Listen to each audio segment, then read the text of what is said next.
जब pioneer 1 probe को launch किया गया तो अपने लॉन्च के मात्र 74 सेकंड्स बाद ही ब्लास्ट हो गया।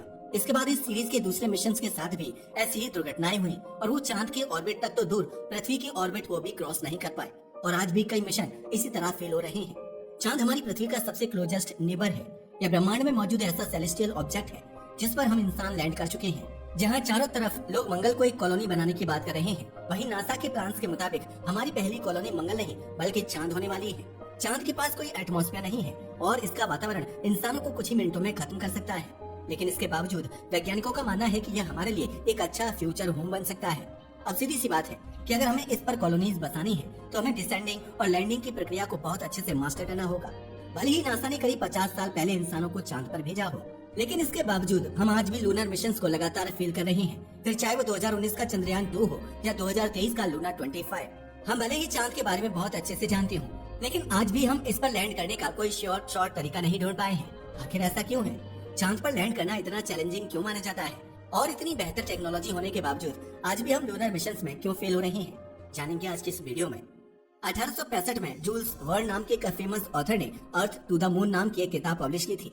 इस किताब में उन्होंने चांद पर जाने का एक फिक्शनल तरीका मेंशन किया था। उनके मुताबिक ऐसा करने के लिए हमें एक ह्यूमन कैनन की जरूरत पड़ेगी, यानी एक ऐसी तोप जो इंसानों को अंतरिक्ष में लॉन्च कर पाए। इस तोप में एस्ट्रोनॉट्स को लोड करके सीधा चांद की ओर लॉन्च किया जा सकता है और जैसे ही वह चांद की ग्रेविटेशनल फील्ड में आएंगे वह सीधा उसकी सतह पर लैंड हो जाएंगे। मैं जानता हूँ कि इन सभी बातों का कोई सेंस नहीं है, लेकिन इसके बावजूद यह किताब उस समय काफी रिवॉल्यूशनरी मानी जाती थी। हैरानी वाली बात तो यह है कि इस किताब से इंस्पायर होकर 1902 में एक मूवी भी क्रिएट की गई थी जिसमें लूनर लैंडिंग को पहली बार दिखाया गया था।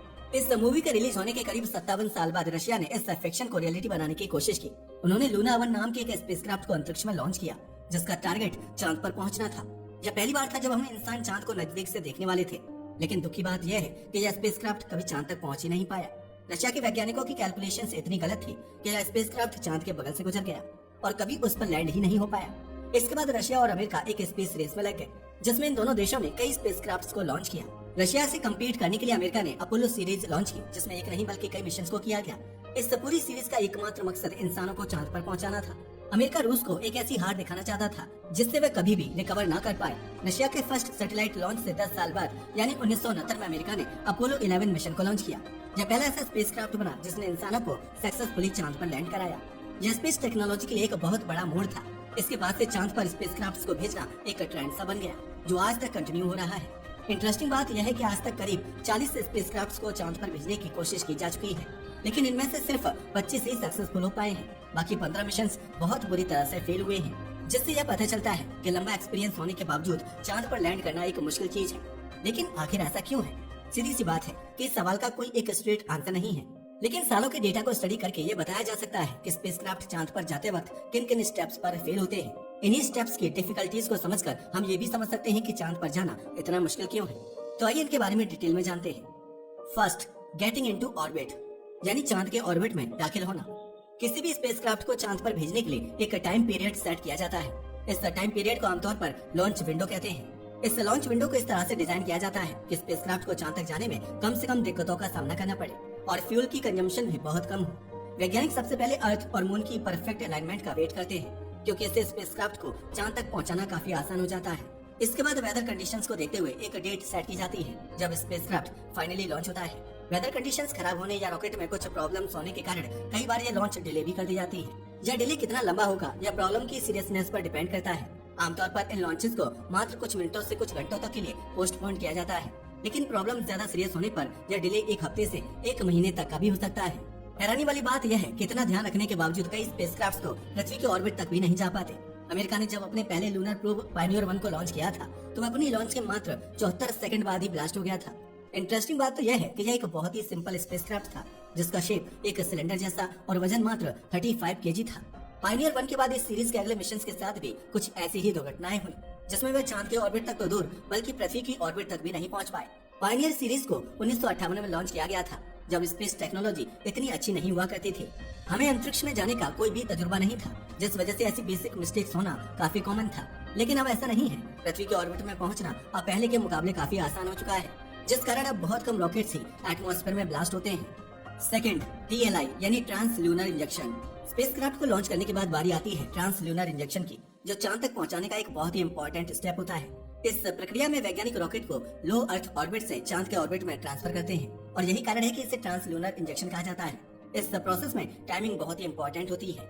जब रॉकेट को एक परफेक्ट समय पर फायर किया जाता है तभी चांद के ऑर्बिट में ट्रांसफर हो पाता है।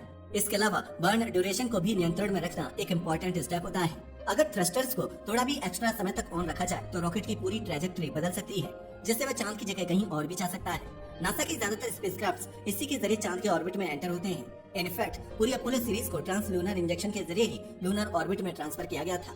लेकिन हाल ही में नासा ने ऐसा करने का एक और नया तरीका खोजा है। इस नए तरीके को LETO कहा जाता है, जिसका फुल फॉर्म है लो एनर्जी ट्रांसफर ऑर्बिट। इस प्रोसेस में वैज्ञानिक एक स्पेसक्राफ्ट की ऑर्बिट को धीरे धीरे बड़ा करते हैं। एक समय ऐसा आता है जब वह स्पेसक्राफ्ट डायरेक्टली चांद के ऑर्बिट में एंटर हो जाता है। यह तरीका पहले तरीके से काफी आसान माना जाता है, लेकिन दिक्कत की बात यह है कि इसमें काफी लंबा वक्त लगता है। 2022 में नासा ने कैप्स्टोन नाम के एक स्पेसक्राफ्ट को लॉन्च किया था। इंटरेस्टिंग बात यह है कि इसे LETO प्रक्रिया के जरिए ही चांद के ऑर्बिट में एंटर कराया गया था। कैप्स्टोन मिशन आने वाली आर्टेमिस सीरीज के लिए बहुत इंपॉर्टेंट साबित होने वाला है। इस स्पेसक्राफ्ट के जरिए वैज्ञानिक लूनर गेटवे स्पेस स्टेशन के लिए स्टडी करना चाहते हैं, जिसकी चर्चा हम आगे करेंगे। यह एक ऐसा स्पेस स्टेशन होगा जो चांद का चक्कर लगाएगा और वैज्ञानिक इसमें रहते हुए अपनी लूनर रिसर्चेस कंटिन्यू करेंगे। खैर, इन सभी स्टेप्स के जरिए हम चांद के ऑर्बिट में तो पहुंच सकते हैं, लेकिन उस पर लैंड करना एक बहुत ही अलग चीज है। जब एक स्पेसक्राफ्ट चांद के ऑर्बिट में एंटर होता है तो उसकी एवरेज स्पीड 1.6 किलोमीटर पर सेकंड होती है। इतनी तेज रफ्तार को तेजी से स्लो करना और सतह पर सक्सेसफुली लैंड करना बहुत ही डिफिकल्ट चीज है। चांद एक बंजर सेलेस्टियल ऑब्जेक्ट है, इस पर हवा का नामो निशान नहीं है, जिसका मतलब ये भी है कि इसके पास कोई वायुमंडल भी नहीं है।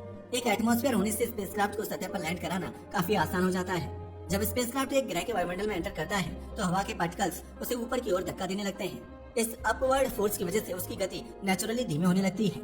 यही कारण है कि मंगल ग्रह पर किसी स्पेसक्राफ्ट को उतारने के लिए पैराशूट्स का इस्तेमाल किया जाता है। वैसे तो मंगल ग्रह का वायुमंडल बहुत पतला है, लेकिन इसके बावजूद वह स्पेसक्राफ्ट की स्पीड कम करने में काफी मदद करता है। जैसे ही कोई स्पेसक्राफ्ट इसके वायुमंडल में एंटर होता है, हवा के पार्टिकल्स पैराशूट को ऊपर की ओर धक्का देने लगते हैं, जिससे इसकी गति कम हो जाती है।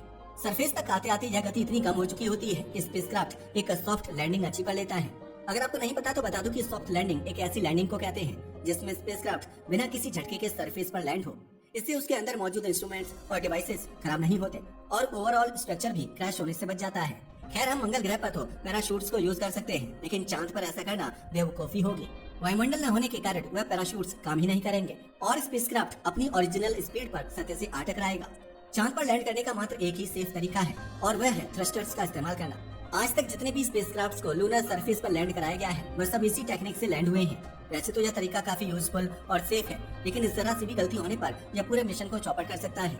जब भी किसी स्पेसक्राफ्ट को इस तरीके से लैंड कराया जाता है तो सरफेस के नजदीक आते ही थ्रस्टर्स ऑन कर दिए जाते हैं। यह थ्रस्टर्स स्पेसक्राफ्ट के नीचे से एनर्जी रिलीज करके उसको ऊपर की ओर धक्का देते हैं। इस धक्के से स्पेसक्राफ्ट की स्पीड कंट्रोल में आ जाती है और वह आसानी से लैंड हो पाता है। अब दिक्कत की बात यह है कि कई बार स्पेसक्राफ्ट सरफेस से 90 डिग्री एंगल में नहीं होते। इसका सीधा सा मतलब यह है कि थ्रस्टर्स के स्टार्ट होते ही स्पेसक्राफ्ट उस दिशा में जाएगा जिस तरफ उसका ज्यादा झुकाव होगा। यही कारण है कि कई मिशन सॉफ्ट लैंडिंग के अटेम्प्ट में क्रैश हो जाते हैं और अपनी टेढ़ी साइड पर लैंड होते हैं। वैसे तो थ्रस्टर्स अपने आप को सिचुएशन के मुताबिक एडजस्ट कर सकते हैं, लेकिन हल्का सा भी मिस कैलकुलेशन सभी चीजों पर पानी फेर सकता है। अगर आपको नहीं पता तो बता दूं कि चंद्रयान 2 के साथ कुछ ऐसा ही हुआ था। जरा सी मिस कैलकुलेशन की वजह से भारत का यह इंपॉर्टेंट स्पेस मिशन फेल हो गया था। वैज्ञानिक बताते हैं कि सॉफ्टवेयर में ग्लिच होने और स्पेसक्राफ्ट की वेलोसिटी को गलत मेजर करने के कारण विक्रम लैंडर सतह पर क्रैश हो गया था। हाल ही में वैज्ञानिकों ने चांद के ऐसे पार्ट्स को एक्सप्लोर करना शुरू किया है जो पहले काफी मिस्टीरियस माने जाते थे। इसका सबसे अच्छा एग्जांपल लूनर साउथ पोल है, जिसका एक बड़ा हिस्सा चांद की दूसरी साइड पर प्रेजेंट है। जैसा कि आप में से ज्यादातर लोग जानते ही होंगे, चांद और पृथ्वी के बीच की दूरी करीब 3,84,000 किलोमीटर है। किसी भी सिग्नल को यह डिस्टेंस ट्रेवल करने में करीब 1.2 सेकंड्स का समय लगता है। वैसे तो ये बहुत कम समय है, लेकिन एक्चुअल मिशन के दौरान इतना सा भी डिले स्पेसक्राफ्ट को क्रैश करा सकता है। यह लूनर मिशन के फेल होने का एक और बहुत इंपॉर्टेंट कारण है। वैज्ञानिक चांद के साउथ पोल पर मौजूद पानी को एक्सट्रैक्ट करना चाहते हैं। इसका इस्तेमाल करके रॉकेट फ्यूल का निर्माण किया जा सकता है, जो आगे चलकर चांद को लॉन्च बेस बनाने में काफी मददगार रहेगा। आने वाले सालों में नासा एक लूनर गेटवे स्पेस स्टेशन को लॉन्च करने वाला है, जो परमानेंटली चांद का चक्कर लगाता रहेगा। इससे आप पृथ्वी का चक्कर लगा रहे इंटरनेशनल स्पेस स्टेशन से कंपेयर कर सकते हैं। लूनर गेटवे में प्रेजेंट वैज्ञानिक समय समय पर चांद की सतह पर उतरते रहेंगे ताकि वह रिसर्च के लिए सैंपल्स को कलेक्ट कर सके। एक लूनर स्पेस स्टेशन बनाना इसलिए भी इम्पोर्टेंट है क्योंकि इससे सॉफ्ट लैंडिंग करना हमारे लिए काफी आसान हो जाएगा। कम दूरी होने की वजह से स्पेसक्राफ्ट को कंट्रोल करना काफी इजी होता है। इसके अलावा बार बार सॉफ्ट लैंडिंग करने से एक अच्छा एक्सपीरियंस भी मिल जाता है, जिससे गलतियां होने के चांसेस काफी कम हो जाते हैं। वैज्ञानिक बताते हैं कि इसी इन्फॉर्मेशन को दूसरे ग्रहों पर लैंड करने के लिए भी इस्तेमाल किया जा सकता है। चांद हमारे लिए एक एक्सपेरिमेंटल ऑब्जेक्ट होने वाला है जिस पर हम बार बार लैंड करके सॉफ्ट लैंडिंग की स्किल को मास्टर करेंगे। इसका असली प्रयोग उन ग्रहों पर किया जाएगा जिन्हें हम आगे चलकर अपनी कॉलोनीज बनाना चाहते हैं। नासा का आर्टेमिस मिशन 2030 तक इंसानों को दोबारा से चांद पर भेजने वाला है, लेकिन इस बार वे इंसान वापस नहीं आएंगे बल्कि वहीं रुककर अपनी रिसर्चेस को कंटिन्यू करेंगे। यह रिसर्चेस आगे चलकर हमें एक लूनर बेस बनाने में मदद करेंगे जिससे हम पहली बार किसी दूसरी सेलेस्टियल बॉडी पर अपने घर बसा पाएंगे। वैसे आपको क्या लगता है कि क्या इस सेंचुरी के अंत तक हम इंसान चांद पर कॉलोनीज बना पाएंगे या नहीं? हमें नीचे कमेंट करके जरूर बताइएगा। ब्रह्मांड में ऐसे ही बहुत सारे रहस्य दफन हैं जिनको जानने के लिए कृपया हमारे चैनल को सब्सक्राइब और लाइक करें। Thank you.